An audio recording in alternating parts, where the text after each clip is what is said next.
Presenta Dedicar, servicio de acompañantes con planes ideales para todos. Presenta Cortifast, ventas, colocación y reparación. Cortifast, líderes 0800 2678, www.cortifast.com.uy. Rachas de viento fuerte de la madrugada hicieron volar chapas y vigas en el techo de la nave principal del Mercado Modelo. Hay también daño en otras estructuras. Vamos hasta allí dándole la bienvenida a nuestra compañera Magdalena Correa. Marina y Gerardo, qué gusto reencontrarme con ustedes, también con los televidentes de La Tarde en Casa. Nosotros estamos aquí ubicados en el Mercado Modelo justamente sobre lo que hacías referencia, estos daños que se generaron en la madrugada del pasado sábado. Hablamos de aproximadamente 2.000 metros cuadrados que cuando mejoren las condiciones meteorológicas, según nos explicó el presidente de la Comisión Administradora del Mercado Modelo, Alfredo Pérez, se va a ir arreglando a través de una empresa. Pero vamos a conocer los detalles principalmente de lo que sucedió, que afortunadamente no dejó a ninguna víctima. Pérez, buenas tardes, bienvenido a La Tarde en Casa. La verdad que, bueno, ante los avatares meteorológicos que se dieron este fin de semana, tuvimos una voladura de techos importante y a su vez eso repercutió o dañó otras zonas del techo de la nave central del mercado, porque son chapas de dolmení que fueron seriamente afectadas, cortadas, incluso algunos desprendimientos importantes. Ahora tenemos toda una zona no operativa del mercado, está vallada, dado que hay peligros de derrumbe de algunas chapas y de algunas vigas que han quedado literalmente colgando, y de difícil justamente acceso a esos lugares. Es una superficie, un área que abarca a decenas de productores, principalmente de la zona de Salto. ¿Qué ha pasado con ellos en estos días? Y bueno, en estos días justamente nos mencionaba el presidente de la gremial del Litoral Norte, Italo Tenca, nos daba información que había caído granizo en algunas zonas también del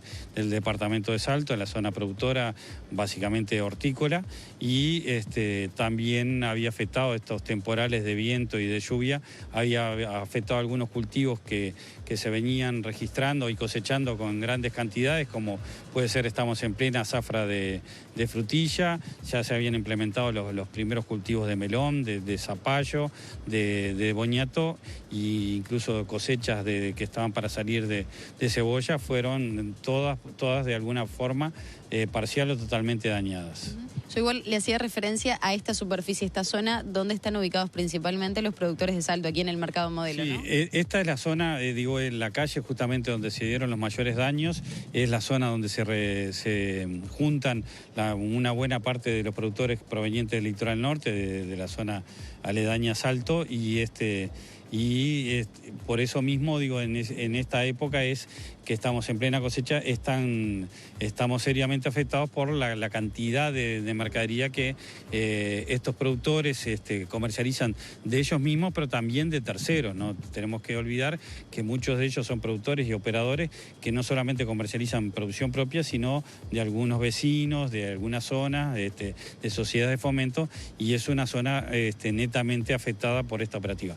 Lo bueno es que rearmamos lo que es la operativa del mercado, ubicando, como ven ustedes, grandes cantidades de cajones en la calle central y en algunas zonas, no muchas, que teníamos vacías para que pudieran seguir comercializando, y prácticamente la operativa, más allá de estos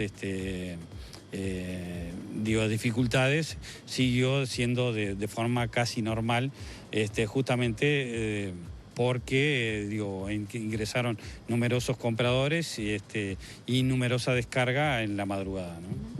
Son 2.000 metros cuadrados que recién mencionaba que se van a ir arreglando, por lo menos construyendo nuevamente, cuando mejoren las condiciones meteorológicas. ¿Qué les ha dicho la empresa? ¿Que se va a hacer cargo? ¿Ya se habló de algún costo? Nosotros tenemos una empresa tercerizada que es la que se encarga hace muchísimos años del arreglo de lo que es la parte de los techos de los galpones. Nosotros tenemos 3 grandes galpones. Este es la nave principal, la más vieja, que tiene más de 80 años, y una parte, como tú decías, de 2.000 metros cuadrados ha sido afectado, algunos con daños mayores y otros con daños menores, pero donde alguna chapa se ha rajado, eso habrá que cambiarlo. Y hay una parte que hay que reconstruir toda la estructura primaria, dado que, bueno, hasta las vigas se retorcieron y cayeron en otras zonas del mercado. Lo que tenemos también es lo que es la parte del techo está asegurada y está trabajando tanto la empresa aseguradora como la empresa que va a encargarse de la reconstrucción y reposición del techo. Están encargándose de afinar los presupuestos, y cuando no bien tengamos condiciones favorables para incursionar en el techo del mercado, dado que es una labor súper especializada, dado que tienen que subirse a alturas de entre 25 y 30 metros para poder acceder a donde está la zona de daños, lo van a hacer, dado que ya por el respaldo que tenemos con esa empresa y por la experiencia que tienen, no vienen, aunque no tengamos todavía los presupuestos terminados, ellos van a empezar sobre todo lo que es la etapa de remoción de aquellas estructuras dañadas que tenemos. Pérez recién mencionó un fenómeno que ocurrió en las últimas horas que afectó parte de la producción, sobre todo de frutilla, que es la fuerte, digamos, en esta época del año. ¿Ya se habla de pérdidas, de cantidades? Mirá, nos hicieron llegar, productor de Salto, como te digo, productor Italo Tenca, nos hizo llegar desde el litoral norte, cómo había afectado los temporales de granizo y de lluvia, y uno de los cultivos fuertemente afectados en la parte de cosecha y de producción ha sido la frutilla, que es la reina del mes de octubre, del mes de noviembre también, pero ya con producción del sur. Así que, bueno, esperemos que mejoren las condiciones meteorológicas para normalizar la cosecha y que nos venga producto como realmente nos merecemos los uruguayos, que tenemos que consumir frutas y hortalizas como es el debe que tenemos. Lo que se preguntan en su casa, ¿bajó un poquito más el morrón? El morrón está a precios, te diría, esto estoy hablando siempre a nivel mayorista y que no se entienda que son los precios en la esquina o en el súper, está en el mercado a menos de 500 pesos el cajón. Y también hubo hoy gran ingreso de tomate, o sea que estamos con valores accesibles o normales para la época del año. Pérez, le agradecemos este contacto con La Tarde en Casa. Gracias a ti. Seguimos con ustedes. Muchas gracias, Magdalena. Seguimos adelante. Les recordamos ahora que acompañarte en cada paso y conocer lo que te hace bien es estar dedicado a vos. En Dedicar hace 15 años que se comprometen contigo. Por eso tienen el Plan Familiar Platinum, compañía para toda la familia sin límite de días en sanatorio. Y ahora en domicilio, internaciones domiciliarias, cobertura odontológica y seguro Sura sin costo. Dedicar, con la misma dedicación que vos. Llámalos al 0800 1757. Nuestros televidentes atentos están aportando algunas fotografías y acá la veo. Saludos a la directora Ana. Fue directora en la escuela Rumanía de la Gruta de Lourdes cuando iban mis hijos. Y se la ve acá abrazada con un alumno. Después le muestro la foto. Mientras tanto, quiero compartir con ustedes algunas preguntas que nos llegan. Y a la vez el aporte de Stephanie Pérez, que dice: el programa de Escuelas Disfrutables es muy interesante. Precisamente estoy haciendo mi ensayo para culminar mi carrera de magisterio, donde abordo esa temática. Los niños necesitan mucha contención en la sociedad en la que vivimos hoy. Y saluda al equipo. Voy a las preguntas y me parecen bien interesantes y pertinentes. ¿Es el 100% de las escuelas que puede recibir el programa de Escuelas Disfrutables? Sí. Es decir, nosotros decimos que es un programa universal con la dificultad de que tenemos 200 técnicos comparado con la cantidad de maestros, ¿verdad? Y si lo multiplicamos por cantidad de niños, a veces no logramos llegar. No es que no queramos, pero lo pueden solicitar. la asistencia al cuerpo técnico, ¿se hace dentro de la institución o también en el hogar?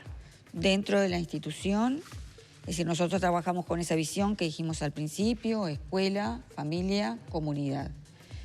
Cuando se hace la primer contención a la persona, lo que se mide es el riesgo, se valora el daño, se trabaja dentro de la escuela, y si vemos que situaciones de duelo, como las que estábamos mencionando, situaciones climáticas, de factores climáticos como los que acaban de verse, podemos estar pensando en lo que ocurrió en el tornado de Dolores. ¿Ustedes viajaron a Dolores? Sí, semanalmente, 2 veces por semana, un año y medio, fue exactamente. Lo que hacemos es justamente trabajar con padres, con los maestros y con los niños. Y cuando empezamos a ver factores de riesgo que tengan que ver con estas situaciones críticas o situaciones de conflicto, como las que detalló Karina, si estamos viendo que esto no se está resolviendo bien, lo que sí ahí se hace es una coordinación interinstitucional, en donde se le deriva a la persona, se le solicita o se le habla con la persona diciendo que acuda a una derivación profesional. Es decir, porque obviamente nosotros no podemos solucionar todo el daño psíquico a veces.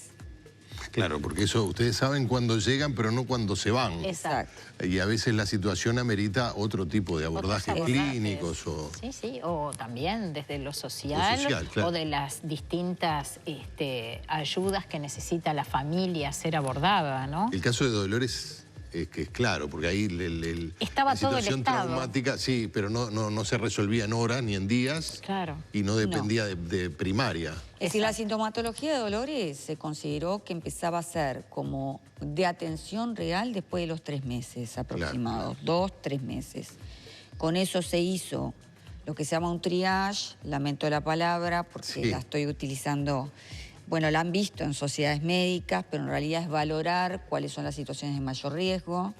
Y entonces, las de mayor riesgo, cuando las íbamos encontrando, nosotros teníamos tremendas planillas en donde íbamos viendo cómo estaba el 1 a 1, y cuando ya había que conversar con la familia porque veíamos un niño que precisaba de atención, inmediatamente ya se había generado la coordinación interinstitucional con la salud para que recibiera el niño y pudiera determinar la atención necesaria. Ahora, Karina, Ana, ¿cómo se hace para lidiar con la muerte cruel de un par? Me refiero en el grupo escolar, en la comunidad, en las familias. La muerte de Brisa. Sí, bueno, claro, el caso de Brisa que fue muy tan mediático, además. Sí. Porque ahí no solo es la pérdida del compañero. Cuando además uno a esta altura, uno tiene la fantasía de que los chicos en casa no se van a enterar y se enteran, se comentan, escuchan algo al descuido. Sí, primero el impacto movilizador de por sí que tiene la muerte, y la categoría muerte de niño es algo que no está pensado en lo habitual de la rutina escolar, ¿verdad? Tú decías cuando empezamos lunes, empezamos las clases, bueno, esta rutina organizadora que tiene la escuela sin duda no está preparada para recibir la muerte de un niño. Sin duda se traza una estrategia desde lo profesional donde pueda implicar a todos los actores, porque esto impacta en todos los que participan, ¿no? En esta última situación, hay un equipo trabajando de la jurisdicción de Canelones Costa, donde todas se han involucrado en la situación, porque esto afecta a más de una escuela, ¿verdad? A su vez, la escuela, vamos a decir, que siente el impacto mayor está asociada a un centro educativo de educación media, o sea que realmente impacta a toda una comunidad educativa. Y bueno, se va abordando como en anillo, ¿verdad? Los grupos, el grupo del niño específicamente, ya se trabajó con los padres de ese grupo, está planteado el trabajo con los padres del resto de los grupos en estos días, también intervenciones con el colectivo docente, porque también para un maestro esto, ¿verdad? Es sumamente movilizador la pérdida de uno de sus niños, y sobre todo una muerte violenta, ¿verdad? Por supuesto, la muerte en todas sus formas, pero digo, una cosa es una muerte natural o el proceso de una enfermedad y otra cosa es una situación como la que vivimos recientemente, como tú nombrabas lo de Brisa o lo de Valentina en Rivera. Lamentablemente hemos tenido otras situaciones de esta índole en estos últimos tiempos. Porque uno piensa al principio en el entorno, en la víctima, en los que más sufren, ¿no? Familiares directos. Pero están los compañeros de trabajo, de clase, y los del salón de al lado, los que jugaban, los que se cruzaban, afecta los toda vecinos. La escuela. Claro. Afecta a toda la escuela. Me parece también lo bien interesante es pensar que no solamente afrontamos la situación de duelo, con sus etapas y poder ver que realmente el duelo se desarrolle, ¿no? Porque a veces las personas piensan que los duelos no se tienen que desarrollar. Claro. Los duelos se deben desarrollar, hay duelos que se transitan y llevan hasta 1 año para poder resolverse, así que esta situación, por supuesto que va a llevar todo este año y veremos qué pasa el año. Con acompañamiento de Sí, ustedes. Sí, claro.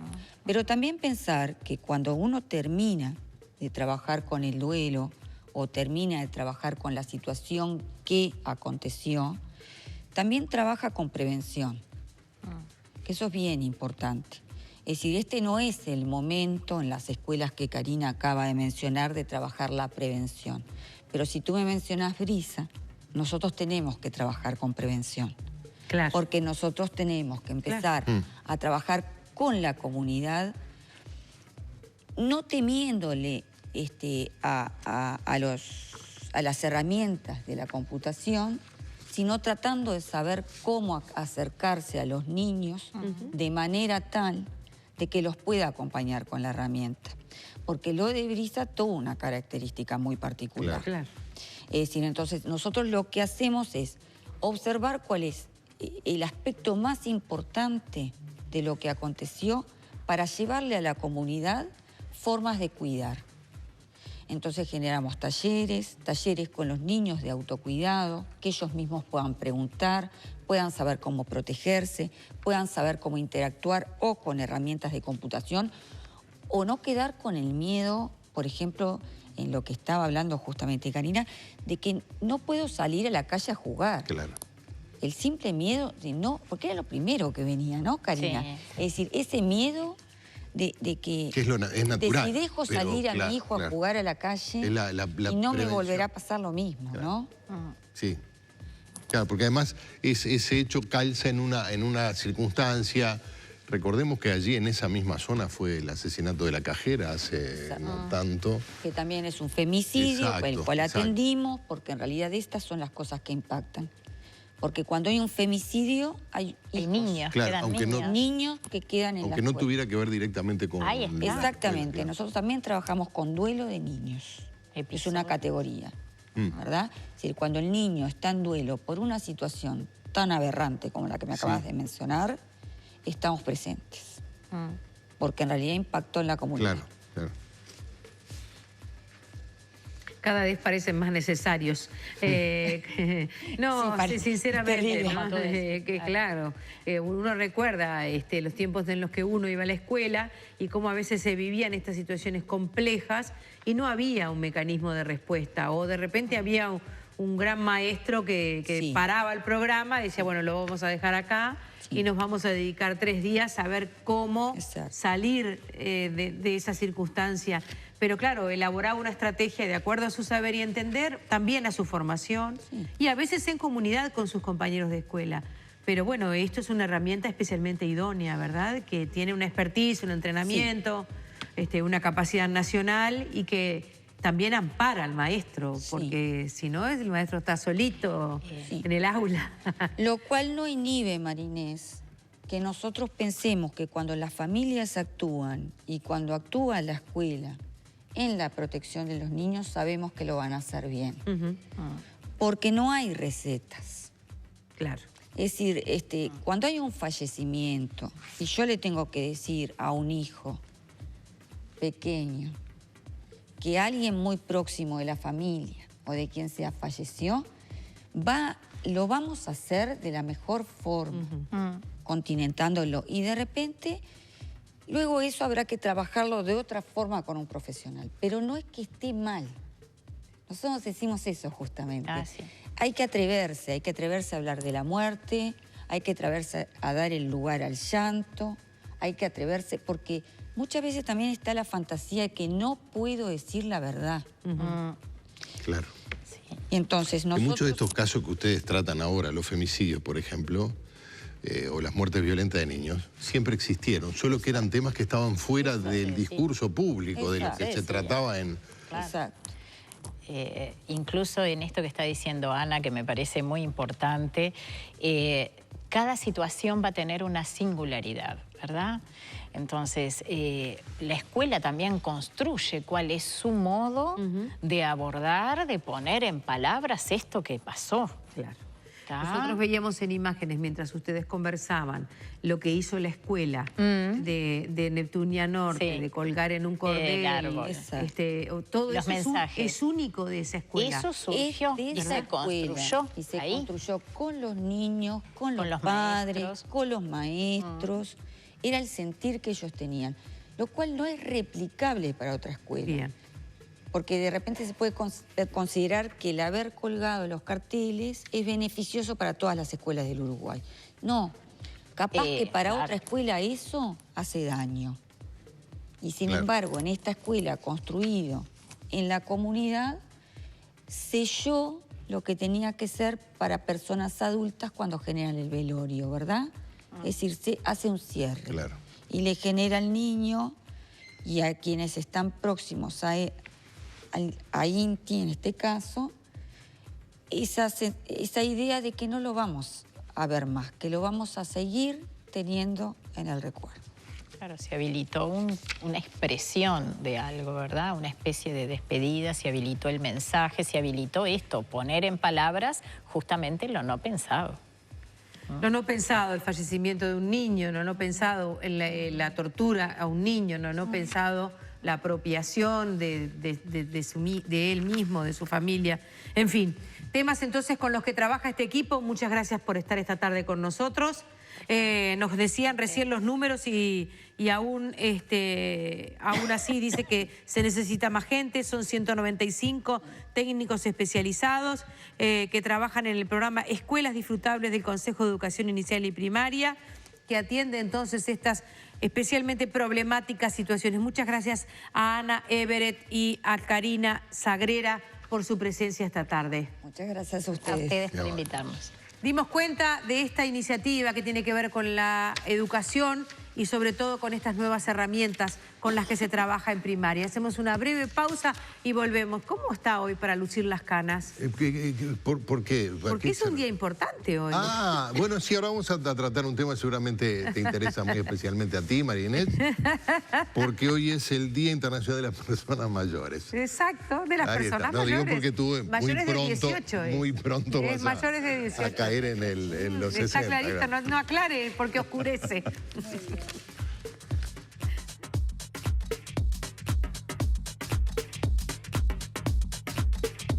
Presentó Dedicar, servicio de acompañantes, con planes ideales para todos.